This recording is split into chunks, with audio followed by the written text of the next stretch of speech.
Retour de votre programme du Plateau TV en direct de cette 12e édition de Montluçon. Pour ce faire, j'accueille Monsieur Évrard de Monspey, quelqu'un que j'ai rencontré il y a 2 ans lors de la première édition de ce Plateau TV. J'ai souligné, vous étiez le tout premier intervenant. À l'époque, vous nous aviez présenté les temps de Mont de Bouxier. C'est là-dessus que nous allons revenir tout à l'heure. Juste après, peut-être un mot de précision vous concernant, un mot de présentation pour les gens qui auraient peut-être raté l'interview d'il y a 2 ans. On comprend qu'ils aient raté l'édition d'il y a 2 ans. Mais j'ai compris qu'ils étaient beaucoup plus nombreux cette année. Et en tout cas, nous, sur notre stand sur le forum, on voit beaucoup plus de monde que l'année dernière. Donc on en est très contents.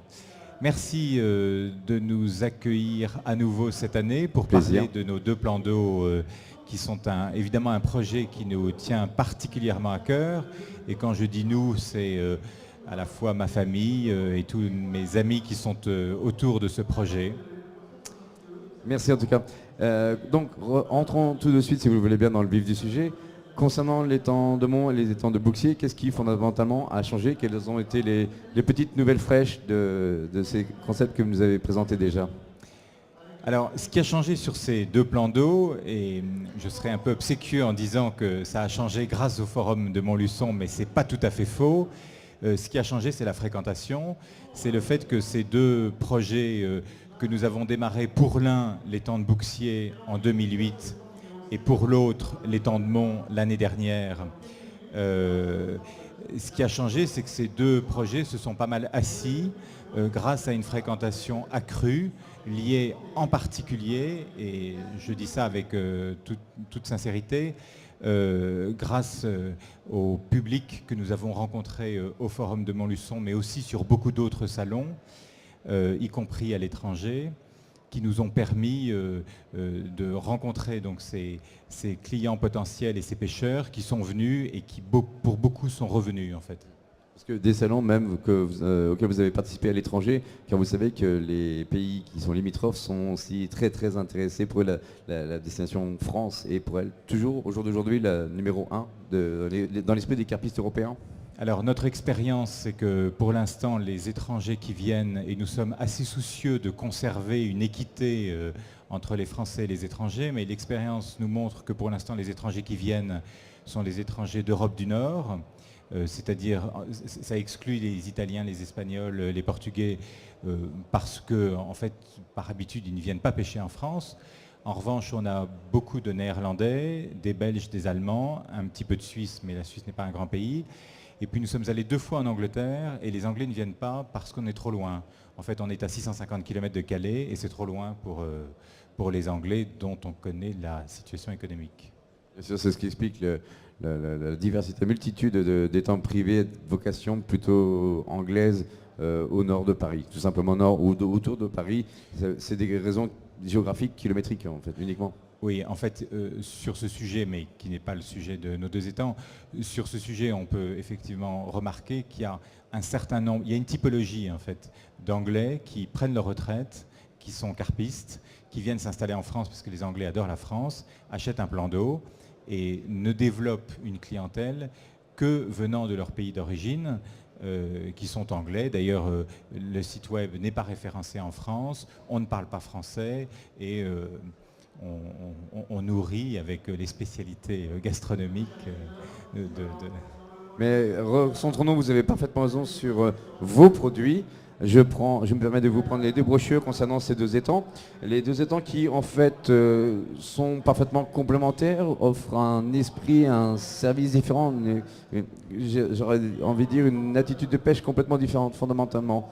Commençons par les temps de Bouxier, par exemple, qui était votre tout premier en juin 2008, l'ouverture. Exactement. Alors en fait, ces 2 plans d'eau sont effectivement tout à fait complémentaires. Les temps de Bouxier, alors juste un petit rappel historique, ces 2 étangs en fait ont été créés en 67 pour les temps de Mont et en 1971 pour les temps de Bouxier par un certain Alain de Monspey qui était le frère de mon père et qui nous a quittés cette année à Noël.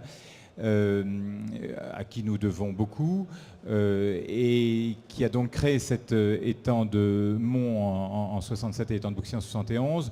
On a ouvert l'étang de Bouxier en juin 2008 après des tracasseries administratives qui ont été extrêmement longues et compliquées et périlleuses. Et d'ailleurs, nous sommes venus au Forum de Montluçon à l'édition 2008, où nous avons eu une fréquentation sur notre stand et un intérêt que les carpistes ont manifesté pour notre destination qui a été extrêmement importante, qui nous a beaucoup surprises.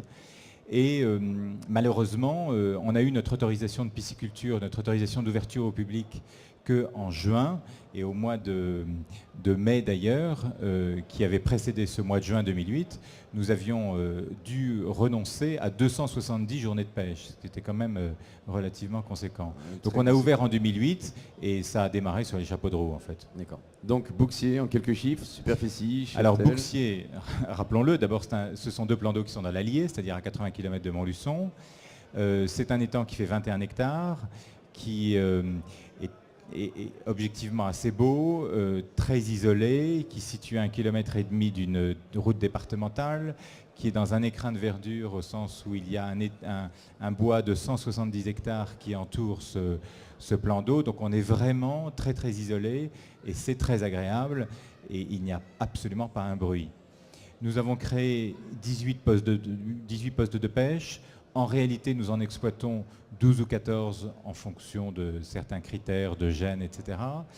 Le plan d'eau n'a pas été pêché depuis 1994, donc le plan d'eau a pratiquement été laissé à l'abandon après avoir été très fortement empoisonné en carpe, ce qui fait que ces carpes ont pu s'installer et en fait devenir assez sauvages et se nourrir d'une nourriture naturelle tout à fait abondante. Ce qui a tout de suite créé un cheptel très abondant qui répond en fait à l'attente des carpistes. Donc des carpes un petit peu en toute quiétude, livrées elles-mêmes, qui se sont peut-être presque senties très vite comme chez elles, comme une souche originelle. Ça, elles se sont senties comme chez elles, c'est le moins qu'on puisse dire.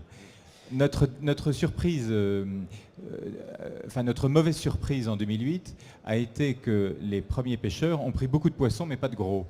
Alors on a été un peu déçus et très rapidement, c'est-à-dire la deuxième année, nous avons réempoissonné avec une 50aine de spécimens qui se situaient en gros entre 17 et 22 kilos. Et l'année d'après, donc tous ces photos ont été répertoriées, pris en photo, etc. Ce qui fait que tous ces poissons, ont été pris en photo, donc on savait exactement ce qu'on avait introduit. Et on s'est rendu compte à la saison suivante que les pêcheurs commençaient à prendre du gros poisson, mais qui n'était pas le poisson que nous avions introduit. Et on a assisté à un phénomène naturel assez étonnant qui est la concurrence alimentaire. C'est-à-dire que le gros poisson ne mordait pas la bouillette, et lorsque l'on a amené du poisson frais venant de l'extérieur,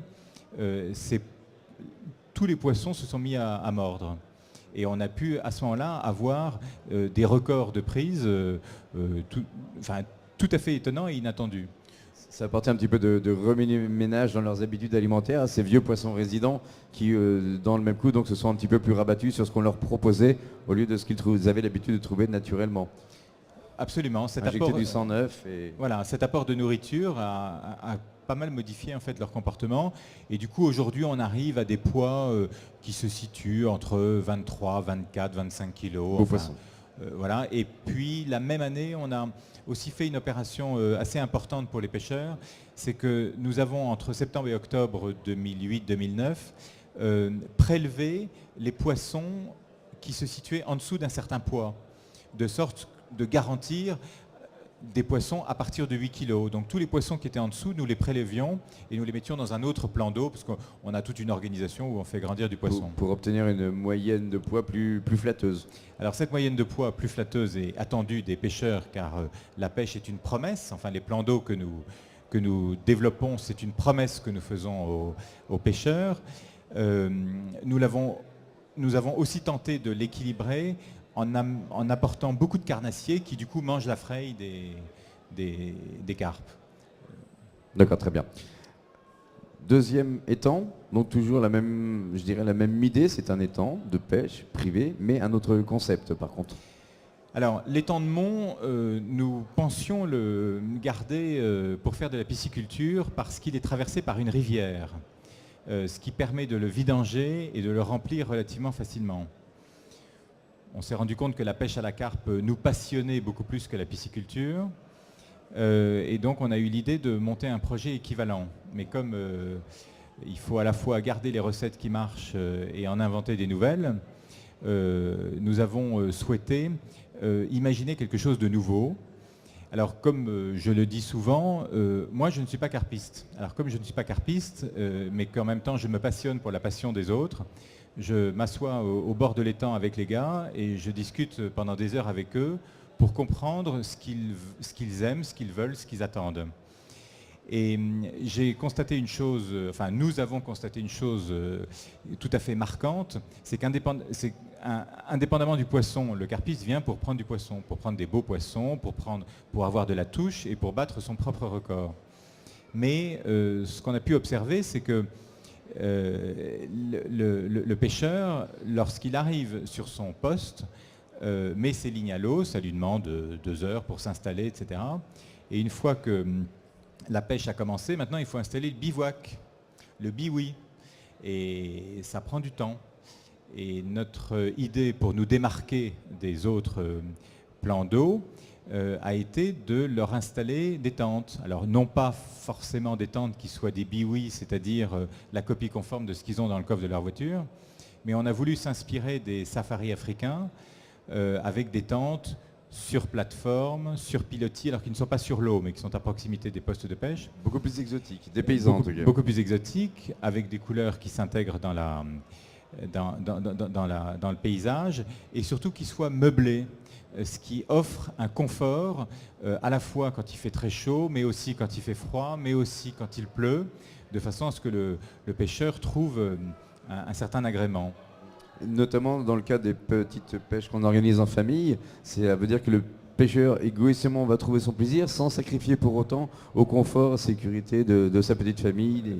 De son épouse. Et de son épouse. Ou de son ami, madame. Exactement. Et en fait, on voit souvent... on voit bien ici on fait beaucoup de tente. salons et on voit souvent le pêcheur accompagné de sa femme ou de son ami qui dit, ben écoute, si tu m'emmènes là, je t'accompagne. Je confirme, c'est mot pour mot les propos de la mienne. Parlons un petit peu aussi des résidentes de cet étang de Mont. Alléchons nos internautes. Les résidentes de l'étang de Mont, donc, alors, le cheptel. La différence avec l'étang de Bouxier, c'est que nous avons intégralement empoissonné. Donc on a vidé l'étang, on a entre autres fait un travail assez lourd d'aménagement, de création de chemins, de création de demi-lunes, qui permet aux pêcheurs de pouvoir épuiser sans entrer dans l'eau. On a aussi fait, avant de parler des poissons, un travail assez lourd qui a consisté à nettoyer le fond de l'étang, d'un étang qui fait 18 hectares, je le rappelle, de façon à enlever ces herbes dures qui sont au fond de l'eau. Un curage. Voilà. Alors on n'a pas curé, mais on a broyé. Alors broyer quand il y a 10 cm de vase, c'est très compliqué. Et on a fait appel à un cheval de trait. Vous voyez, on ne recule devant rien. On a des photos de ça, c'est assez étonnant comme événement. On a rempli et on a empoissonné. Alors aujourd'hui, nous avons en gros 1 millier de carpes qui sont des communes des miroirs, un peu de cuir, des carpes amour, des carpe-coy, record 17 kg en carpe-coy, des esturgeons et quelques silures mandarines. Coy de 17 kg, on s'approche à quelques grammes du record de France quand même. Très beau poisson. On en est assez fiers. J'imagine facilement. Voilà, alors en fait dans un premier temps on avait empoissonné, on s'est rendu compte que c'était un peu juste. L'année dernière on a réinjecté 450 poissons.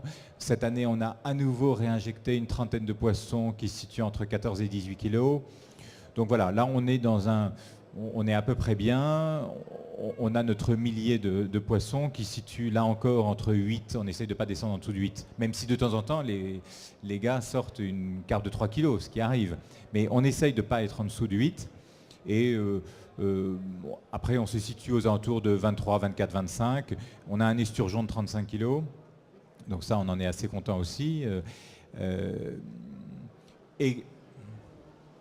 Et quelques poissons-chats, il faut le reconnaître. Les inéluctables indésirables. À Mont et à Bouxier, on a quelques poissons-chats. Donc le pêcheur est prévenu, prévoyez les appâts, le matériel en conséquence. Mais vaut mieux l'afficher maintenant, le dire clairement, plutôt que de réserver cette on est soucieux surprise. d'être assez honnête sur le sujet. Et une petite chose à ajouter, des projets? Alors, notre projet à Mont est toujours d'améliorer, mais on est un peu arrivé au bout de ce que l'on pouvait faire. À Bouxiers, on est aussi très très sollicité. On réfléchit à des solutions alternatives. Il y a 2 projets que nous sommes en train de monter, enfin 2 offres que nous sommes en train de définir. Je suis en train de restaurer des gîtes que j'ai voulu grands, c'est-à-dire pouvant accueillir 10-12 personnes.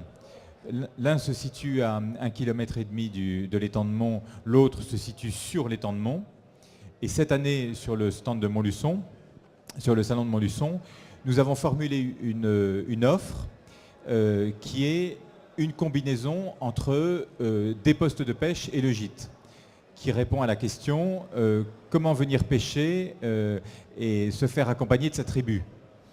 Et donc on a la possibilité de louer 1 ou 2 postes de pêche à l'étang de Mont pour entre 1 et 4 pêcheurs et d'accueillir simultanément sa famille.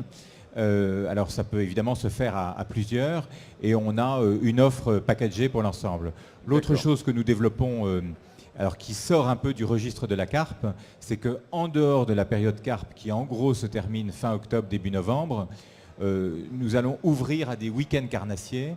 Alors on est un petit peu en dehors du sujet, mais ça mérite quand même de l'évoquer. Ça fait partie de l'offre. Ça fait partie de l'offre et puis surtout on se rend compte qu'il y a une minorité, mais qui n'est pas...